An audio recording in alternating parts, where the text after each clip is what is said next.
Hello, everyone. It's Gary Gomes. It's Father's Day. It's summer solstice. It's Jupiter stationary direct. We have a lot going on this week, so let's get into it right now. My name is Gary Gomes. I am coming to you from New Bedford, Massachusetts. I've been a Vedic astrologer for 30 years, and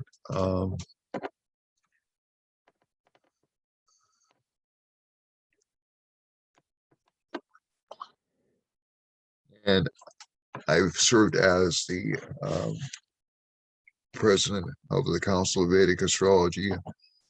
I'm also a priest of the Kriya Yoga lineage, or a Swami of the Kriya Yoga lineage, and I also have a doctoral degree in education, etc., etc., etc.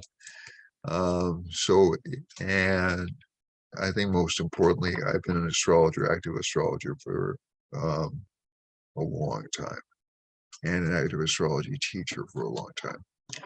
So we're going to start with a definition of the day. The definition of the day is retrograde. Okay, so we have had roughly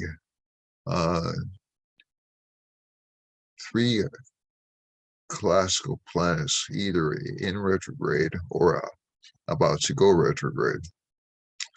The classical planets, so these are excluding what we call the trans-Saturnian planets, which are Uranus, Neptune, and Pluto. And those 3 planets are Saturn, which is currently retrograde, has been for a couple of weeks. Mercury, which will cease being retrograde on Tuesday. And Jupiter, which is now new definition, stationary direct. Stationary direct is what a planet does either before it's about to go retrograde or after it goes retrograde. Retrograde planets tend to be planets which they appear to be moving backwards as we look at them from the Earth. They aren't really moving backwards. Nothing moves backwards in space, with one notable exception, and that is the lunar nodes. The lunar nodes are not real objects in the sky. They don't. They carry an emotional weight and very real. They're really very real causative factors in an astrology chart, but they're not actual physical bodies. So it's essentially the interaction of the sun and the moon crossing in front of each other. When the moon crosses in front of the sun, that's a solar eclipse, and when the Earth passes between the sun and the moon, that's a lunar eclipse. That's those pink and red moons you see in the sky. A retrograde planet is important because essentially, when a planet slows down, especially in Vedic astrology, it assumes more power. So essentially, when retrogrades occur, the planet seems to be moving more slowly in space. That's important because it has a chance to look more squarely at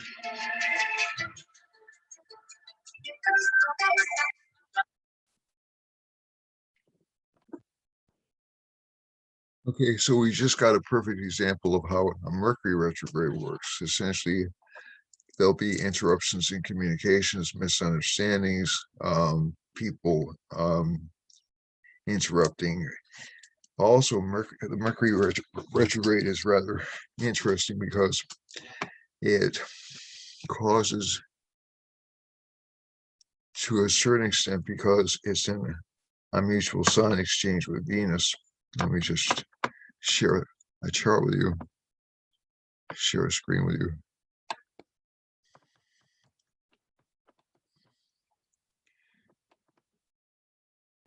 Because it's in a mutual exchange with Venus. You weren't supposed to see that. It's So Venus is in Gemini, which is Mercury's sign, and Mercury is in Taurus, which is Gemini's sign. I discussed this last week. It'll give some confusion and some, um, I want to say self-delusion, but maybe unrealistic expectations in relationships, or the way relationships will go. So you'll see this massive outpouring of emotion over the past few weeks because Mercury's been heading back towards Rahu, and Rahu gives this really high hopes for the best possible outcome. Yeah, but nothing ever seems to come to closure. Nothing ever seems to come together. Now, relationship matters will come together really after June 22nd, and maybe about 3 weeks after that, because you'll have a golden opportunity for good communications, depending on your chart, of course. Good communications, good luck in relationship life. And that's really a very small window of about 2 weeks towards the end of June. And you'll also see a lot of passion and a lot of jealousy developing in the summertime, unfortunately, because Venus will be moving into the same sign as Mars. Mars in Cancer creates very spiritual people, but also very jealous people, especially emotionally jealous people. And with Venus there, matters of the heart will be rather fiery. But on the positive side, there'll be an opening for like automatic clicks or good relationship opportunities, especially during the last 2 weeks of June. The other thing you want to look at with retrogrades is oftentimes, so Mercury retrograde affects communications. We've already spoken about that. It also affects skin. So you'll see people developing all kinds of weird skin conditions, especially dry skin with Rahu conjunction. And also anxiety and worry about whether or not they've made the right decision in life. It's really, it seems very intense and very life or death, but it's Mercury. Mercury changes its mind every month, basically. So Mercury as a planet tends to have this rather, there's an adjective actually, which is mercurial, which indicates rapidly changing. So you have this kind of a quick change act when Mercury goes retrograde. It goes retrograde around 3 times a year. That's why we have doubts about people. Also, a lot of people say not to sign contracts, not to buy equipment when Mercury is retrograde. I think that's a little bit overly, I would even say it's to a certain extent superstitious, because number one, you can find very good deals on when Mercury is retrograde, especially on electronic items. And number two, if something is fixed, or if something is fixable, it can be fixed when Mercury goes direct. Number three, you can always change your mind and return an item. So, and in terms of contracts can always be modified. They can always be adjusted. They can always be changed. So I think there's definitely a communication issue when Mercury is retrograde. So sometimes people seem to take back things they offered. In the long run, they'll fulfill their promises, and they'll make things seem much more difficult than they have to be. Saturn's retrograde right now, and Saturn essentially is in Capricorn. It's in the sign once every 30 years. And I've noticed, at least in my lifetime, Saturn in Capricorn tends to connect with civil rights issues, connected with the poor, issues connected with power. Capricorn actually is a sign. It's the 10th house of the natural zodiac. It is a sign connected with power, authority. And about 30 years ago, we had the Los Angeles riots as a result of the beating of, oh gosh, I wish I could remember his name. That's horrible. And then the subsequent O.J. Simpson trial. Oh God, I can't remember that fellow's name. That's Mercury retrograde too. That's also my bad memory. But the fellow who was beaten and said, "Can't we all just get along?" I wish I could remember his name. I'm so sorry.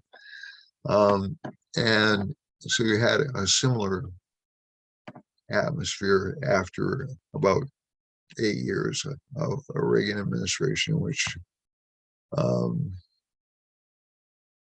civil rights were sort of put on the back burner. They were not really a priority of the administration. So essentially, and about 30 years before that was it was this 1960s with the civil rights movement. 30 years before that was essentially the Great Depression, but that also applied to workers' rights. So every 30 years we'll have this, what I would call churning of Saturn, trying to fix things for trying to redistribute power. It's a good thing. That's also probably why I'm personally feeling a sense of deja vu, and that I've lived through this, the third of these Saturn periods I've lived through, and I think there'll always be, and I'm not saying the grievances aren't legitimate, but I'm just saying that there'll always be this feeling of need to rectify wrongs. Also, established authority tends to get threatened or a little bit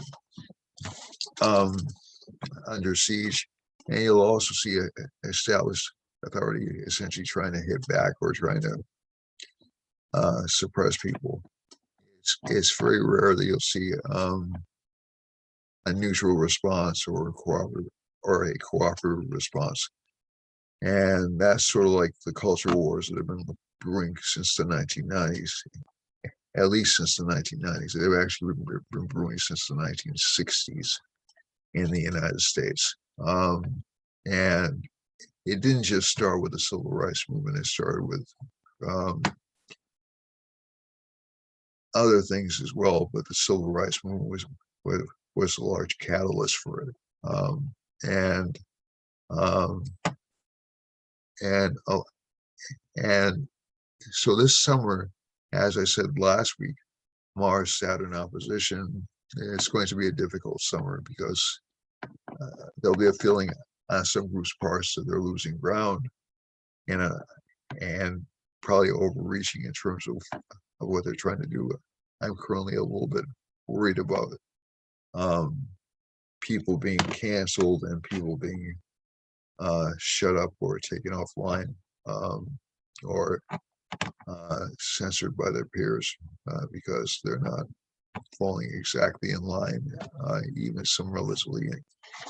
what I would consider some relatively innocent comments being blown up out of proportion and out of context, and that's an individual matter as to how people interpret those things. I'm not saying people who are interpreting them are interpreting it correctly or incorrectly. I just think it's just the reaction is exaggerated. But again, that's the retrograde Saturn. So what happens when we're the retrograde Saturn? We have to rebuild. This will go on for about 5 or 6 months. We have to rebuild and we have to reestablish some lines of stability. The other thing that we have right now, and again, this is relatively so right now, Jupiter is retrograde, at least according to the chart, but it's really what they call stationary direct. So it's essentially like focusing its energy on the Earth. So essentially what that means is we're going to relearn some things. We're going to relearn some things about science, about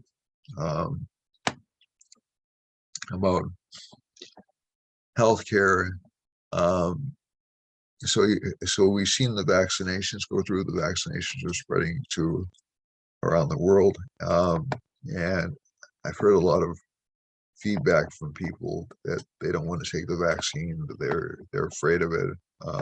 They don't want to put themselves at risk because they could be taken over by microchips or in nanotechnology, et cetera, et cetera. So what this will cause will be a re-examination of the viruses, a re-examination of the pandemic, an actual investigation, and go back over what caused the pandemic, a re-examination of policies and a re-examination of thought around treatments. So a lot of that's already happening. A lot of that already manifested. So you're going to see a lot of governments re-examining their healthcare policies, and I think also you'll have them re-examining new technologies, because Jupiter in Aquarius actually produces new technologies and new philosophies. So the retrogrades are going to be important. It doesn't mean you can't do anything during a retrograde. Okay, that's really a false assumption. But what will happen, what usually happens during retrogrades, is the traits of the planet get exaggerated. So if Mercury's retrograde, communications will get exaggerated, or something, or things will seem like they're very, very complicated when in fact they're relatively simple. And especially with Rahu, it'll seem like there's never enough information. You can't get enough information. With Jupiter retrograde, you'll feel like, oh, we haven't really explored all the possibilities. We need to know what's going on. We need to dig deeper. We need to show more wisdom, or more examination.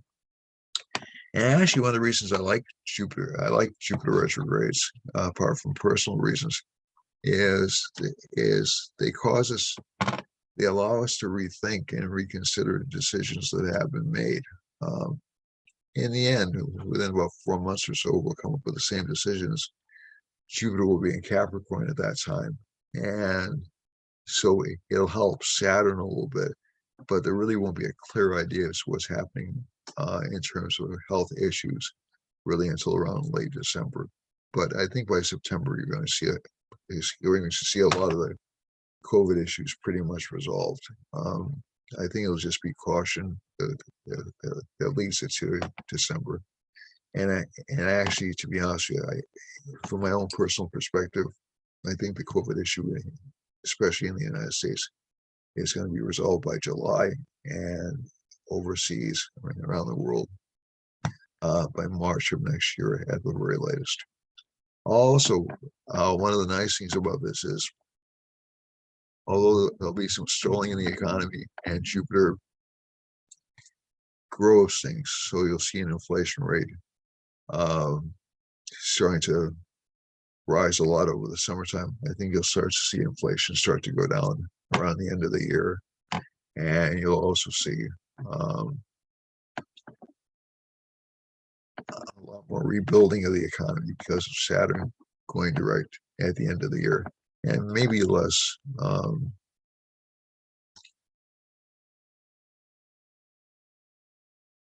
censorship. That's maybe the best way to put it. And I think both sides are guilty of this, because both sides of the political spectrum are guilty of this, because we have one set who if you don't agree, that if you don't fully back one political candidate, you're a target. And you have another group that says if you don't agree wholeheartedly with, or you say something a little bit out of sort, you're anti some group.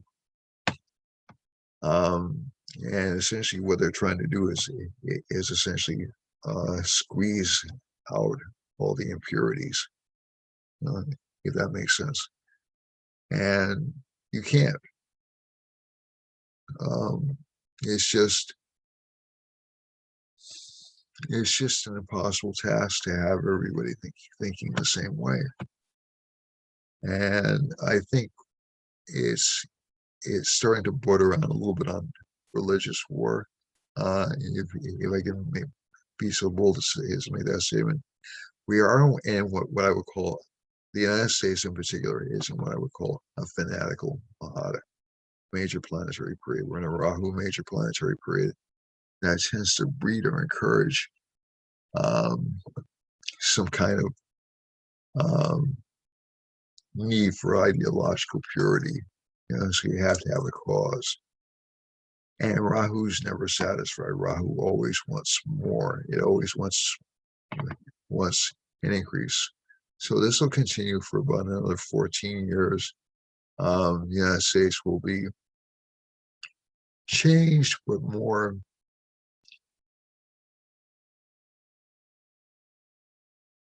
less dissatisfied with itself. But this is really about a good 10 to 14 year period of self-examination and trying to revise history and trying to rewrite history and trying to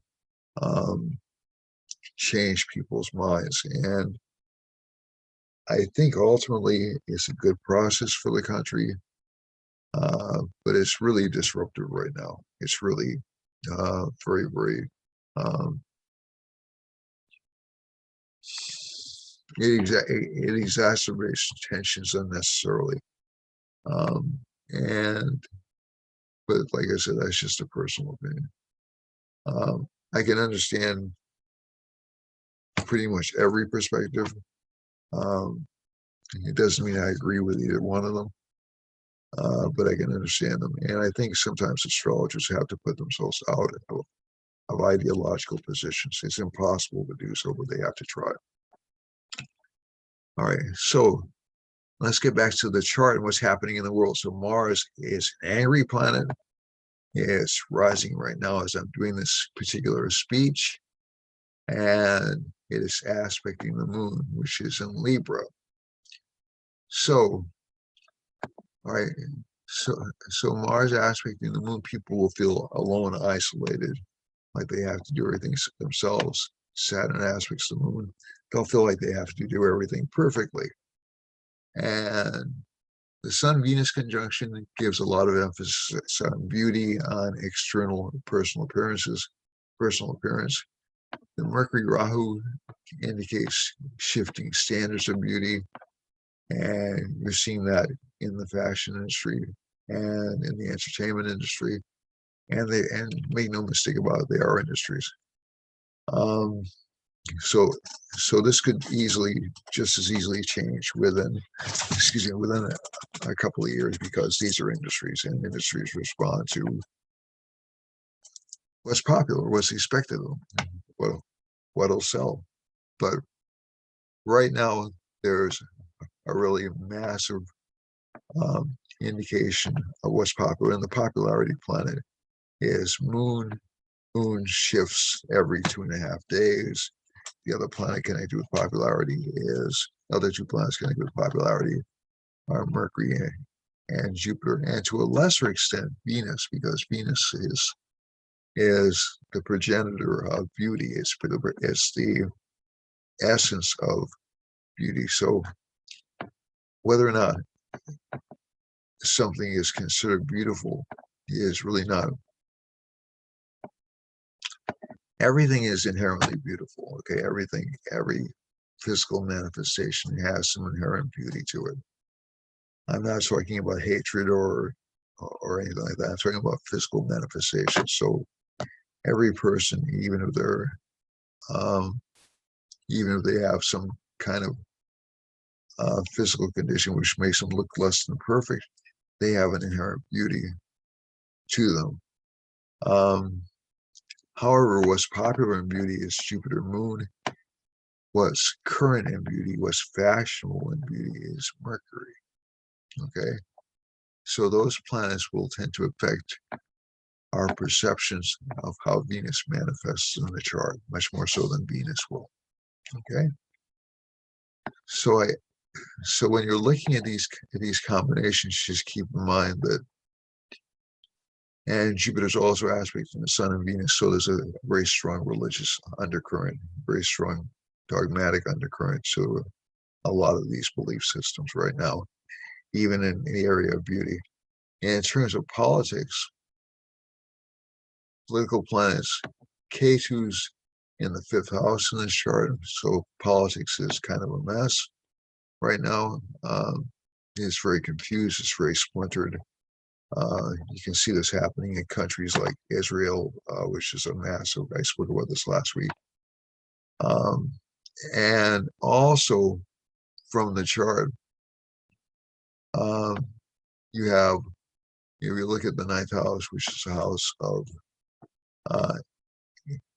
of international relations or diplomacy, the Lord of the ninth is in the eighth. So that means there's a lot of behind the scenes negotiations going on, a lot of sneaky stuff going on. So you are going to see countries that have agreed to behave, resorting back to their old ways. Mars is aspecting Jupiter. Mars is aspecting Saturn. So you'll see a lot of secrecy. The cyber attacks were a direct result of the Mercury retrograde Rahu conjunction. You'll start to see those lighten up a lot, but probably within about 2 weeks, not immediately. And there probably won't be something similar to that happening really for about another 4 months at earliest, more likely 6 months. Okay, so those aren't over. Those definitely aren't over. The other thing is, in terms of wars, Mars is in kind of a fiery position right now, but it's not really a lethal planet. And also, it's a little bit subdued because it's in a nakshatra called Pushyami, which is a wise nakshatra. It tends to, it's very nationalistic, but it also tends to be considered one of the more favorable nakshatras. And this is actually, this combination in the chart I'm looking at right now, even though Mars is debilitated means in its weakest possible sign. And it's aspected by Saturn, which is the ruler of Mars' exalted sign, so that cancels the debilitation out somewhat. And it's also in Pushya, which is a Saturn nakshatra, so that'll calm things down just a little bit. But there will be a lot of tension over the summer. I still stand by that, and a lot of what I would call backtracking. So you're going to see, this is going to be I would say, a violent summer. The other thing is, from the chart, that Moon and Libra, a lot of emphasis on trade, a lot of emphasis on blockages to trade. Libra's more is connected with justice, but it's justice derived from value. So every element of justice has, and this is going to sound kind of weird to some people, but every element of justice involves some kind of a rectification, a balancing of scales. So in fact, do markets. If anyone's studied economics, they know that markets talk about hitting equilibrium. Okay, equilibrium is balance. Okay, it's essentially two components coming into adjustments. That's also literally what justice is. So a person does something wrong, they get punished. Person buys something, they get something for value. It may sound like a bizarre concept because one's considered moral and the other one is considered trade, but there's a certain morality to trade too. And there's a certain economic factor to justice as well. So essentially, you'll see a lot of arguments about justice, about access, about there was a recent Supreme Court decision about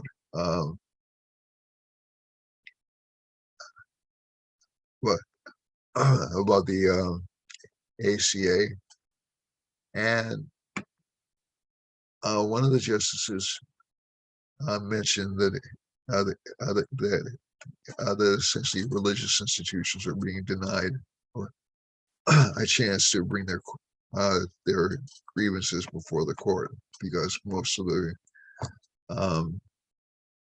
decisions are being made based upon the fact that the court doesn't have jurisdiction over these matters. And I'm not a legal expert, but that's essentially that's that Mars Saturn blockage.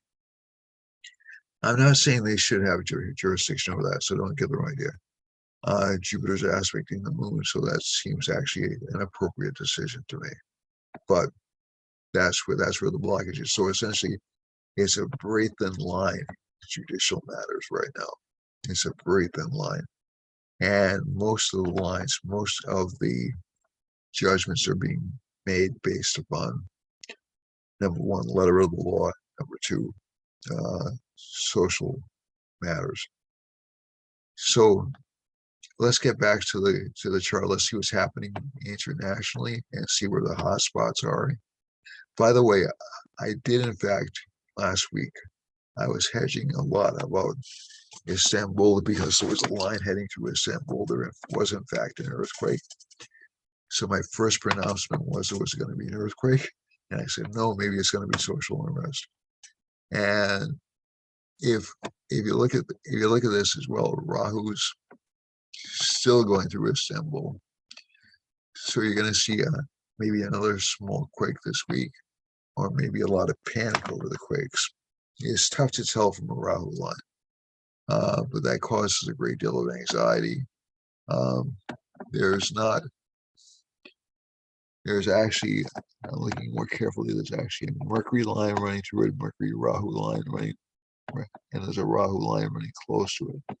So this will actually give more communications than it will actual earthquakes, although Mercury does rule land in Vedic astrology. So if it were the case it caused earthquakes, it would be causing earthquakes over here in the United States, and it would be causing earthquakes over here in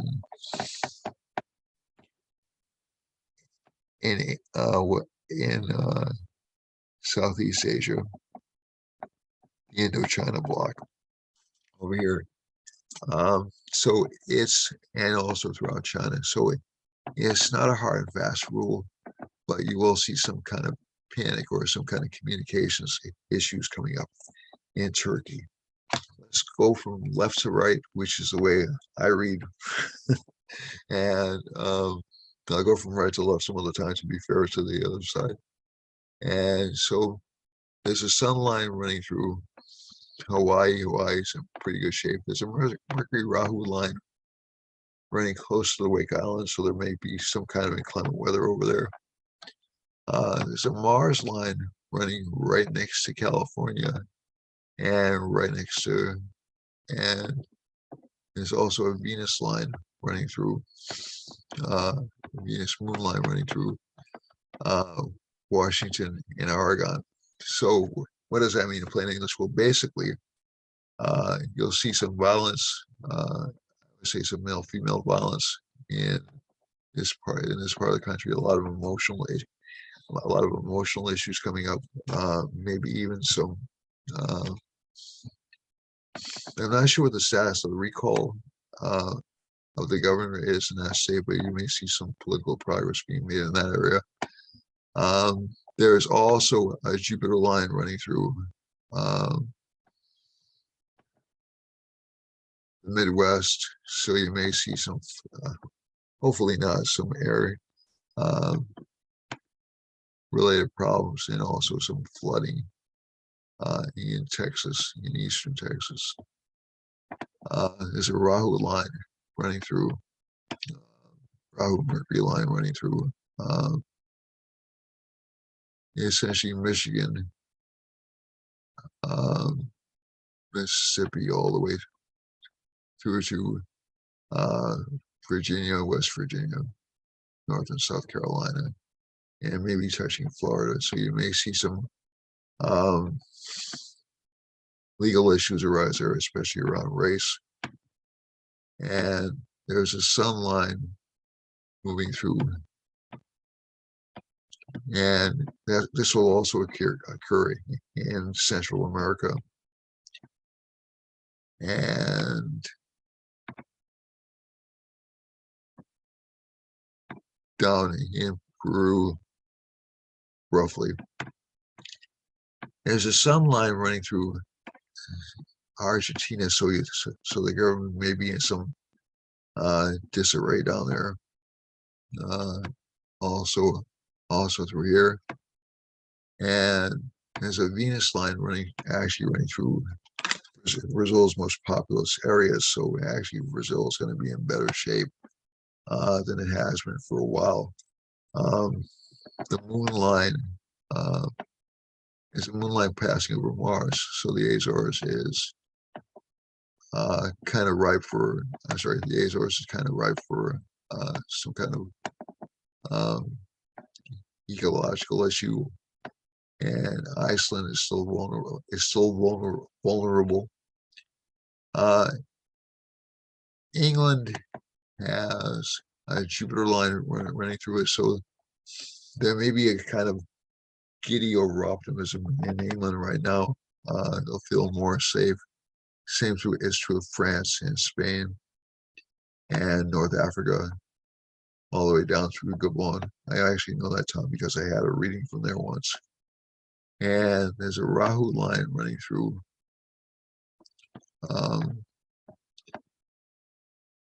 close to Turkey, but really in Greece and Macedonia and going up through Russia. So we can expect some kind of panic about earthquakes in Greece, some kind of panic about communications in Turkey, and we can also see some change of governments in Iran, Iraq, and also the moon is in, and also Saudi Arabia will be going through some very stringent reforms over the next few months.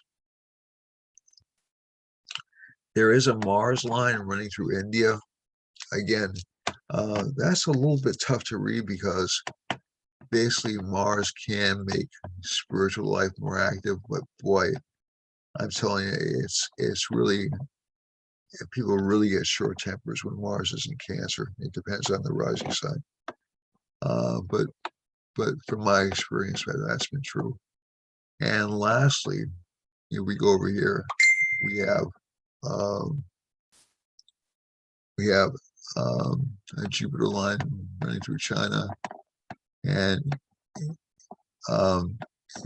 what they call Indochina.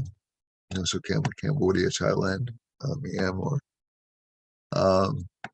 and so that government should start to stabilize, but it won't stabilize for that long, for about 4 months.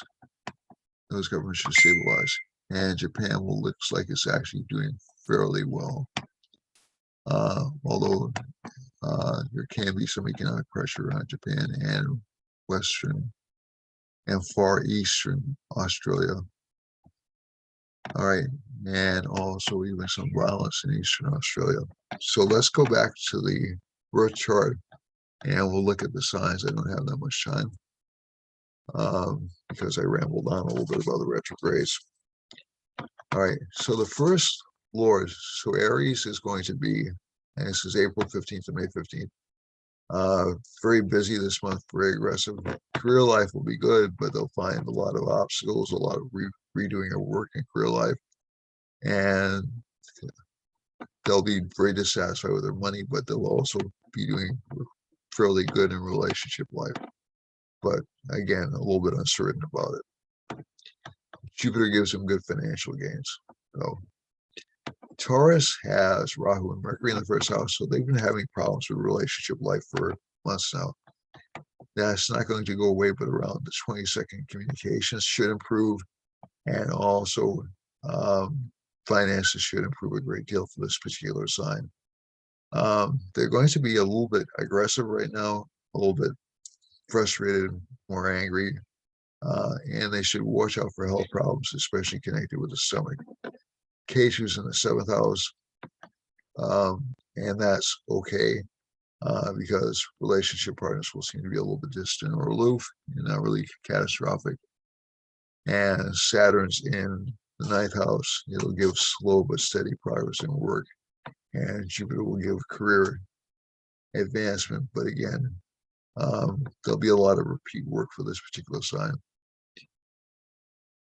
Gemini has Sun and Venus, so that particular sign will seem to be extremely attractive. They'll gather a lot of attention, but they'll be very angry. They'll be a little frustrated, a little sad too, because they'll be wanting everything to be perfect, to be so they're making progress, but they really can't see it, especially financial progress. And they'll actually be in the company of people who'll be able to help them out, but they won't. They'll be able to take advantage of that particular combination, and they should be having a lot of fun right now. But like I said, monetarily, it's still a little bit stagnant until around September. The moon in the fifth, children will do well, but they'll seem to be a little bit difficult to deal with. Saturn in the eighth, it's called an Ashtami Shani. Basically, it tends to give some problems with relationships with former relationship partners. And Jupiter is in the ninth. There'll be a return of a former relationship partner, but unfortunately, it won't last that long. It'll last for about 4 months. The other thing is, but luck-wise, they'll be doing actually good. So some of the things that have been taken away from them before, luck-wise and communication-wise, will be returned to them. Cancer has Mars in the first house. As I said, this isn't necessarily a bad placement. It's the Lord of the 10th house of career and the 5th house of children. So this is actually a really good combination. K2's in the 5th house, so children will seem to be gifted or smart. Home life will be stressed though, because everybody will seem moody at home and difficult to deal with. Saturn, there's a lot of relationship activity, obviously, with the sign, but a lot of it's connected with responsibility and not a lot with fun. Jupiter's in the 8th house. They should expect some unexpected financial rewards over the next few months, things that reward them from the past. And career-wise, they'll tend to do well because the 10th Lord is in the first house, but the work will seem kind of like drudgery. For Leo, Leo has Jupiter in the 7th house. So again, this is past relationships coming up, even past business partnerships coming up. Moon is in the 3rd house, so that their desires will be changing a lot. Sri Lagna is in the 2nd house, so they should be good for financial gain. Saturn's in the 6th house. Some enemies or health problems they've had just won't go away. But Jupiter's in the 7th house. They'll get more help from business partners, maybe even more help than they expected from business partners and relationship partners. And career-wise, they should be doing rather well after Mercury changes signs and moves into the 11th house over here. For Virgo, Virgo has Sri Lagna in the 1st house, moves in the 2nd house as Lord of the 11th, and it's going to be good for financial gains, but really they'll have a lot of work to do to get those financial gains, and home life will be a little bit difficult, and that's also shows because of the 4th Lord being in the 6th house. So even if there's a great deal of success relationship wise, it'll seem like a lot of work. Love affairs will come back to the sign around September, but right now it's better to focus on work and work responsibilities for this sign. Career life will actually be good. They'll actually feel beloved in their career or their option, and they'll actually have a lot of luck, although they will have again, supervisors will be changing for the sign. It's really weird because this sign Libra have had shifting supervisors or shifting bosses, and that looks like it'll hold true for about until March, and then there'll be some permanence with the boss situation. For Libra, Libra has a moon in the 1st house, and so that gives sign, a lot of focus on money, career, and status. And Jupiter's in the 5th house. So again, some opportunities that have been lost in the past will be returned. Saturn in the 4th, there'll be a lot of obligations connected with home life, though, and a lot of work connected with home life. And Rahu and Mercury in the 8th, unexpected gains, unexpected financial gains, and unexpected luck. Venus is in the 9th house. This is normally a good position, and it's a good position for financial gains, at least through July 15th. Okay, so that looks really good. And career life will start to become much more pleasant over the next couple of months for this sign. For Scorpio, Scorpio's had relationship problems, the same as Taurus has over the past few months. They really won't let up until next March, but at least the communications will be better over the next couple of months. And so there won't be quite as much of a will to fight. There won't be quite as much of a will to argue with the other person. The Lord of the 2nd is in the 4th. That's good for financial gains. Saturn's in the 3rd, good for courage. Sun Venus will give unexpected gains from work and from spouse. And Mars is in the 9th house. There'll be fights over property or land for this sign over the next few months. So be prepared to have some disputes regarding property, land, or possessions over the next few months. But overall, luck will be good. Sagittarius, this is the United States' rising sign, at least as far as I can tell, and several other people can tell.